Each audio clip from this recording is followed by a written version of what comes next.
So you want to main Ao Kuang. First, ask yourself, why do you want to main Ao Kuang? You enjoy killing your enemies quickly. You love popping out of nowhere, giving your enemies quite a scare.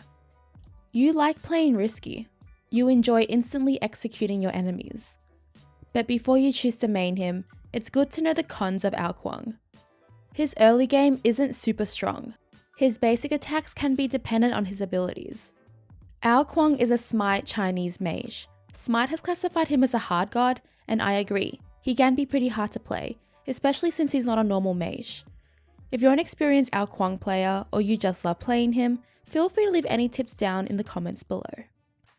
In this guide, we're exploring Ao Kuang as a jungler, going through his abilities, attack cancelling, combos, builds, counters, what not to do, and general combat tips. We'll be going through this guide from mostly a Conquest perspective, but don't worry, you can easily implement this guide into other game modes as well. With that, let's go through Ao Kuang's abilities. Ao Kuang's passive, Dragon King Sword. Every 20 seconds, Ao Kuang gets a stack of Dragon King Sword. With a stack available, his next non-ultimate ability that deals damage to an enemy god has a reduced cooldown. This also heals Ao Kuang. If you successfully execute an enemy god with his ultimate, his passive will be fully charged. Ao Kuang's first ability, Water Illusion. Ao Kuang's 1 is a teleport ability type. Ao Kuang teleports forward into stealth. This leaves a watery form of himself. The stealth lasts for 5 seconds. Attacking or taking damage takes him out of stealth. Ao Kuang may activate this ability again to explode the watery form, which will deal damage to nearby enemies. This is his main escape, chase, and engagement if blink is down. Ao Kuang's second ability, Dragon Call. Ao Kuang's 2 is a stim and line ability type. Ao Kuang summons 6 dragons to his side. For every successful basic attack, a dragon will deal additional damage. This ability will end after all dragons are used or after 10 seconds. Ao Kuang may activate this ability again to send any remaining dragons in a ranged attack. Range attacks will slow and damage the target. This is good for enemies who are trying to escape. I would hold the last dragon for this if you need to slow. This can be used during Water Illusion stealth without dispelling it. Do keep in mind that the range attack does deal less damage. Ao Kuang's third ability, Wild Storm. Ao Kuang's 3 is a cone ability type. Ao Kuang unleashes a storm of lightning from his sword. This damages all enemies in front of him. If your second ability is active, this hit will send a dragon, dealing damage to hit targets. This is his main clear. Ao Kuang's ultimate, King of the Eastern Seas. Ao Kuang's ultimate is a single target ability type. Ao Kuang grabs a single target, damaging and knocking them into the air. If the target is below a health threshold, Ao Kuang will also reveal his true form. Targets below the health threshold will have an X targeter on their body. Ulting a target below health threshold will turn Ao Kuang into an airborne dragon, executing the target instantly and restoring health.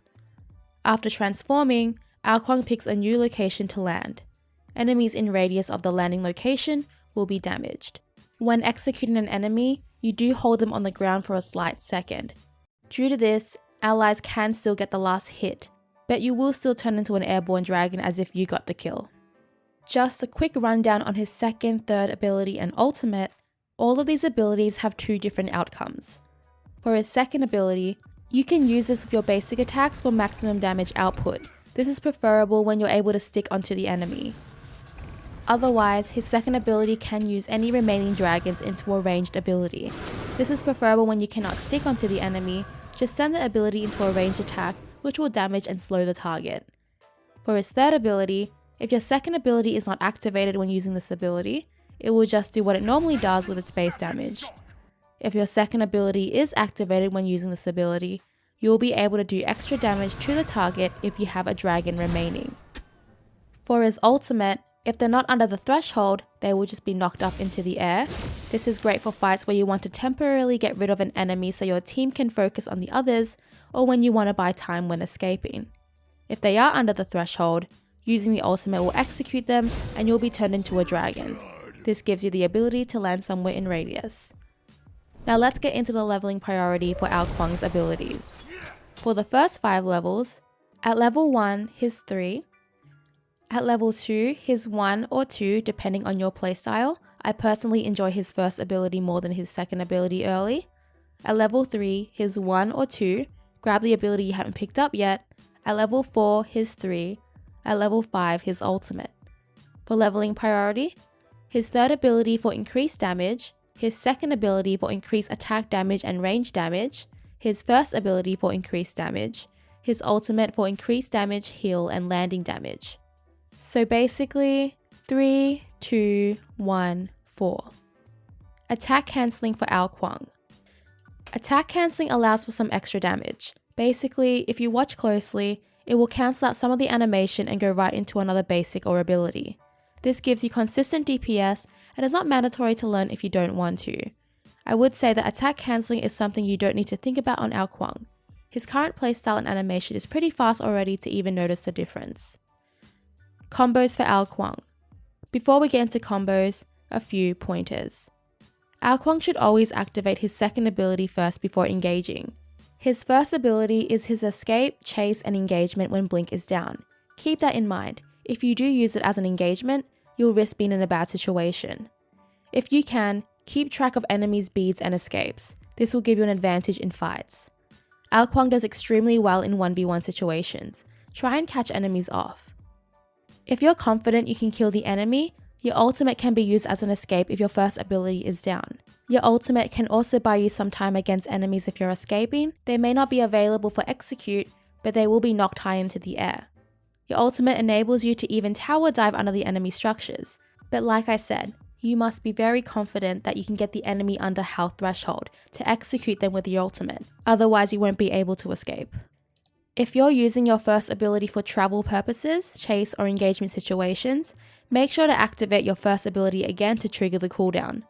This is so it may be available again during a fight, otherwise you're just prolonging the cooldown of your escape. Your first ability can also be used as a finisher. If the enemy is low enough, just use your first ability and activate it straight away to pop it when it's on an enemy.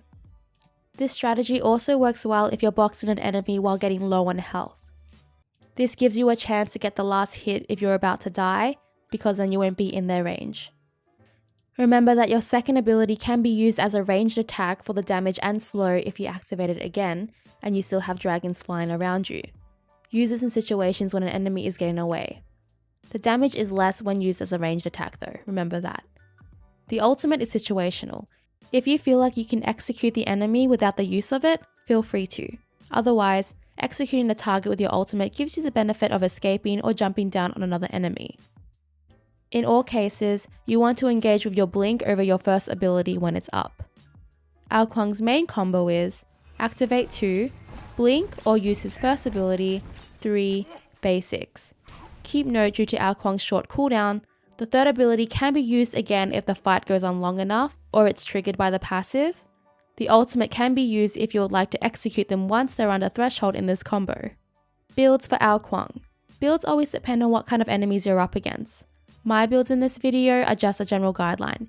You can adjust accordingly depending on your game and situations. For a Conquest jungle build, Assassin's Blessing, Tier 1 of Bancroft's Talon, Shoes of the Magi, Finish Bancroft's Talon, Demonic Grip, Magi's Blessing, Talkine's Ring, sell Assassin's Blessing for Obsidian Shard.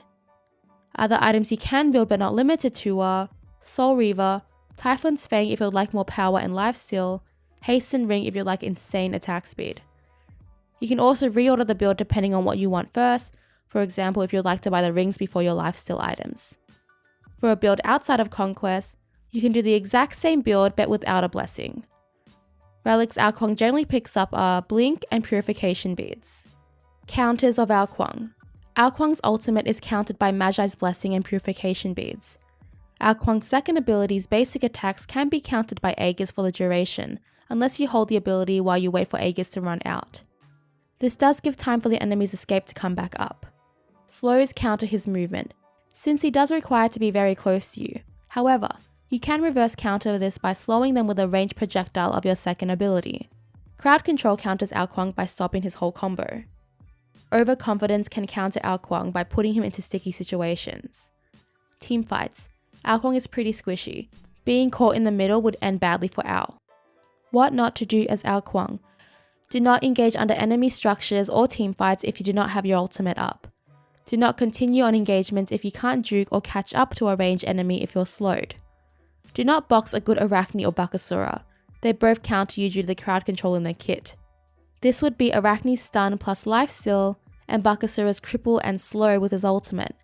It's not as bad with Bakasura, but if his ultimate is up, that would be a huge disadvantage for Ao Kuang. Only face these junglers if you have Magi's Blessing up, Purification Beads, or you're able to juke Arachne's second ability.